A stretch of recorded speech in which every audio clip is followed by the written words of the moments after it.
తెలంగాణలో అమ్మలక్కలకు ఫ్రీ ప్రయాణం పెట్టేసరికి బస్సు కనపడితే చాలు ఊరికి ఊరికి ఎక్కుతున్నారు. ఏ చిన్న పనున్నా బస్సులలోనే పోయి వస్తున్నారు. అట్లని మన అన్నలు ఏమన్నా ఉత్తిగానే ఉంటున్నారా అంటే అదేం లేదు. వీళ్ళు కూడా వాళ్ళతోని పోటీ పడి బస్సు ఎక్కుతున్నారు. కారణం సీటు దొరుకుతుందో దొరకదేమోననే బెంగ కదా. అయితే ఈ ముచ్చట ఇటు పక్కన పెడితే ఇటు చూడుండ్రి.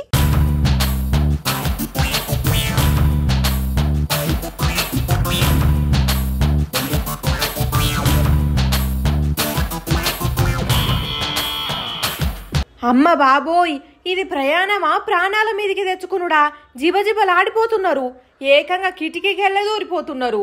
ఓ అన్నలు జర ఆగుండ్రే. కొడుకా, ఎవ్వరు ఏడ కింద పడతారో అర్థమైతలేదు. చూడబోతే ఒకటే రైలు ఉన్నది, జనాలేమో 100 మంది ఉన్నారు. ఓ అన్నలు పైలమే.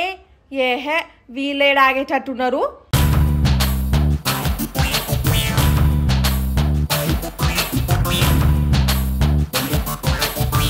తెలంగాణలో ఆర్టీసీ బస్సులలో ప్రయాణం ఫ్రీ చేసినట్టు రైళ్లలో కూడా ఏమన్నా ఫ్రీగా చేసిండ్రా ఏంది? గింతగానం జనం ఎగబడుతున్నారు అంటే అదేం లేదు. మరి ఎందుకు ఇంతగానం పబ్లిక్ జమ అయిండ్రు?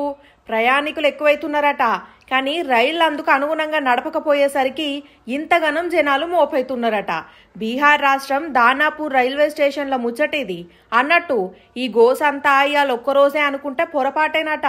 చాలా రోజుల నుంచి అవుతున్నా లైట్ తీసుకుండేసరికి పబ్లిక్ ప్రాణాల మీదకి తెచ్చుకొని ప్రయాణం చేయాల్సి వస్తున్నది.